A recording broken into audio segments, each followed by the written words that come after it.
ಹಾವೇರಿ ಜಿಲ್ಲೆಯಲ್ಲಿ ಅಪ್ರಾಪ್ತ ಮೇಲೆ ಸರಣಿ ಅತ್ಯಾಚಾರವನ್ನ ಮಾಡಲಾಗಿದೆ. ಪ್ರಿಯಕರ ಬಾಲಕಿಯ ದೊಡ್ಡಪ್ಪನ ಮಗನಿಂದಲೇ ರೇಪ್ ಅನ್ನ ಮಾಡಲಾಗಿದೆ. ತಂಗಿ ಮೇಲೆ ರೇಪ್ ಮಾಡಿದಾನೆ ದೊಡ್ಡಪ್ಪನ ಮಗ. ಆಕೆ ಏನಾಗಬೇಕು? ತಂಗಿ.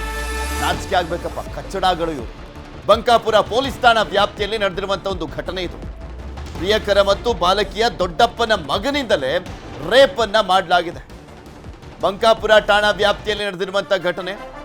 ಗೋಣಿ ರುದ್ರ, ಹೇಮಂತ, ಮಂಜುನಾಥ ಆರೋಪಿಗಳು. ಅಪ್ರಾಪ್ತಿಯನ್ನ ಪ್ರೀತಿಸ್ತೀನಿ ಅಂತ ಹೇಳಿದ್ದ ಗೋಣಿ ರುದ್ರ ಅನ್ನೋ ಪಾಪಿ ಬಳಿಕ ಅಪ್ರಾಪ್ತೆ ಜೊತೆ ನಿರಂತರವಾಗಿ ಲೈಂಗಿಕ ಸಂಪರ್ಕವನ್ನ ಬೆಳೆಸಿದ್ದಂತೆ. ಈ ವಿಚಾರ ಆತನ ಸ್ನೇಹಿತ ಹೇಮಂತ್, ದೊಡ್ಡಪ್ಪನ ಮಗ ಮಂಜುನಾಥ್ಗೂ ಕೂಡ ಗೊತ್ತಿತ್ತು. ಅಪ್ರಾಪ್ತೆಗೆ ಬ್ಲಾಕ್ ಮೇಲ್ ಮಾಡಿ ಇವರಿಬ್ರು ಕೂಡ ಅತ್ಯಾಚಾರವನ್ನ ಮಾಡಿದ್ದಾರೆ. ಈ ವಿಚಾರ ಯಾವಾಗ ಗೊತ್ತಾಗಿತ್ತು?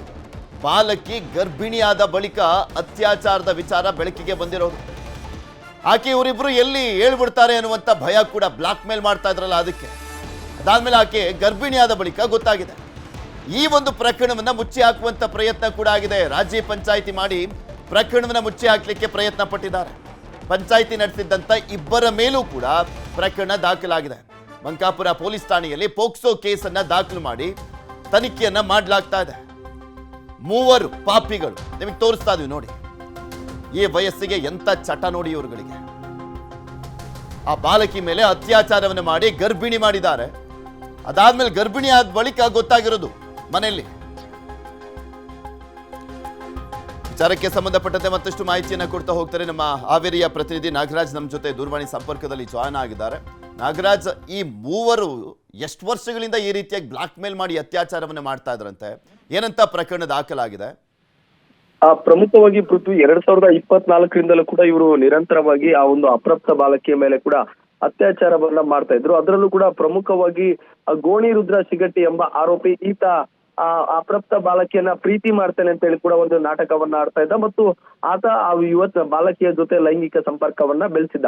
ಇದೇ ವಿಚಾರವನ್ನ ಆತನ ಸ್ನೇಹಿತರಾಗಿರ್ತಕ್ಕಂಥ ಮಂಜುನಾಥ್ ಮತ್ತು ಹೇಮಂತ್ ಅವರ ಮುಂದೆ ಕೂಡ ಪ್ರಸ್ತಾಪವನ್ನ ಮಾಡಿದ್ದ. ಇದನ್ನೇ ಯಾವಾಗ ಇವರು ಬಂಡವಾಳವಾಗಿ ಮಾಡಿಕೊಂಡ್ರು ಪಾಪಿಗಳು, ಆ ಅಪ್ರಾಪ್ತ ಬಾಲಕಿಗೆ ಒಂದಿಷ್ಟು ಕಿರುಕುಳವನ್ನ ಕೊಡ್ಲಿಕ್ಕೆ ಶುರು ಮಾಡಿರ್ತಕ್ಕಂಥದ್ದು. ಯಾಕಂತ ಹೇಳಿದ್ರೆ ಈ ವಿಚಾರವನ್ನ ನಾವು ನಿಮ್ಮ ಮನೆಗೆ ಎತ್ತವರ ಮುಂದೆ ಹೇಳ್ತೇವೆ ಅಂತ ಹೇಳಿ ಕೂಡ ಭಯವನ್ನ ಹುಟ್ಟಿಸುವಂತ ಕೆಲಸವನ್ನ ಮಾಡಿದ್ರು.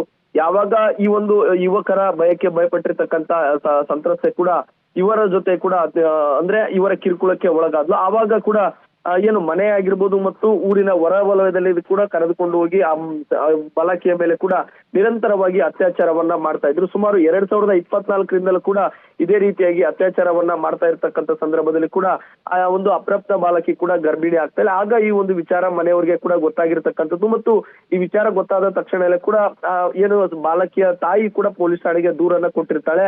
ಯಾವಾಗ ಪೊಲೀಸ್ ಠಾಣೆಗೆ ದೂರನ್ನ ಕೊಡ್ತಾರೋ ಆವಾಗ ಊರಿನವರೆಲ್ಲರೂ ಕೂಡ ಸೇರ್ಕೊಂಡು ರಾಜಿ ಪಂಚಾಯತಿಯನ್ನ ಮಾಡ್ಲಿಕ್ಕೆ ಮುಂದಾಗ್ತಾರೆ. ಈ ಒಂದು ವಿಚಾರದಲ್ಲಿ ಅಂದ್ರೆ ಪೋಕ್ಸೋ ಪ್ರಕರಣದಲ್ಲಿ ರಾಜಿ ಪಂಚಾಯತಿ ಮಾಡಿರ್ತಕ್ಕಂಥ ಸಲುವಾಗಿ ಪಂಚಾಯತಿ ನಡೆಸಿರ್ತಕ್ಕಂಥ ಇಬ್ಬರು ಆರೋಪಿಗಳನ್ನು ಕೂಡ ಈಗಾಗಲೇ ಪೊಲೀಸರು ಅವರ ಮೇಲೆ ಕೂಡ ಪ್ರಕರಣವನ್ನ ದಾಖಲು ಮಾಡಿಕೊಂಡಿರ್ತಕ್ಕಂಥದ್ದು. ಎಲ್ಲೋ ಒಂದ್ ಕಡೆ ಸ್ನೇಹಿತರಾಗಿರ್ಬೋದು ಮತ್ತು ಆ ಅಪ್ರಾಪ್ತ ಬಾಲಕಿಯ ದೊಡ್ಡಪ್ಪನ ಮಗ ಅಂದ್ರೆ ಸಂಬಂಧದಲ್ಲಿ ಅಣ್ಣ ಆಗ್ತಾರೆ. ಅಣ್ಣನಿಂದಲೇ ಕೂಡ ತಂಗಿ ಎಲ್ಲೋ ಒಂದ್ ಕಡೆ ಅತ್ಯಾಚಾರಕ್ಕೆ ಒಳಗಾಗಿದ್ಲು ಎಂಬುದು ಕೂಡ ಈಗ ಸದ್ಯಕ್ಕೆ ಗೊತ್ತಾಗಿರ್ತಕ್ಕಂಥದ್ದು. ಒಟ್ಟಾರೆಯಾಗಿ ಈ ಒಂದು ಮೂರು ಜನರು ಕೂಡ ಸರಣಿಯಾಗಿ ಈ ಒಂದು ಏನು ಅಪ್ರಾಪ್ತ ಬಾಲಕಿಯ ಮೇಲೆ ಅತ್ಯಾಚಾರ ಮಾಡಿದ್ರು. ಈ ಒಂದು ಪ್ರಕರಣ ಕೂಡ ಹಾವೇರಿ ಜಿಲ್ಲೆಯನ್ನೇ ಕೂಡ ತಲೆ ತಗ್ಗಿಸುವಂತ ಕೃತ್ಯವಾಗಿರ್ತಕ್ಕಂಥದ್ದು. ಒಟ್ಟಾರೆಯಾಗಿ ಈಗಾಗಲೇ ಓರ್ವ ಆರೋಪಿಯನ್ನ ಕೂಡ ಬಂಧನ ಮಾಡಿರ್ತಕ್ಕಂಥದ್ದು. ಇಬ್ಬರ ಆರೋಪಿಗಳು ಕೂಡ ಈಗಾಗಲೇ ತಲೆಮರೆಸ್ಕೊಂಡಿದ್ದಾರೆ. ಬಂಕಾಪುರ್ ಪೊಲೀಸ್ ಠಾಣೆಯಲ್ಲಿ ಕೂಡ ಪೋಕ್ಸೋ ಪ್ರಕರಣ ಕೂಡ ಈಗಾಗಲೇ ದಾಖಲಾಗಿರ್ತಕ್ಕಂಥದ್ದು. ಪೃಥ್ವಿ. ಓಕೆ, ಧನ್ಯವಾದ ನಾಗರಾಜ್ ನಿಮ್ಮೆಲ್ಲ ಮಾಹಿತಿಗಾಗಿ.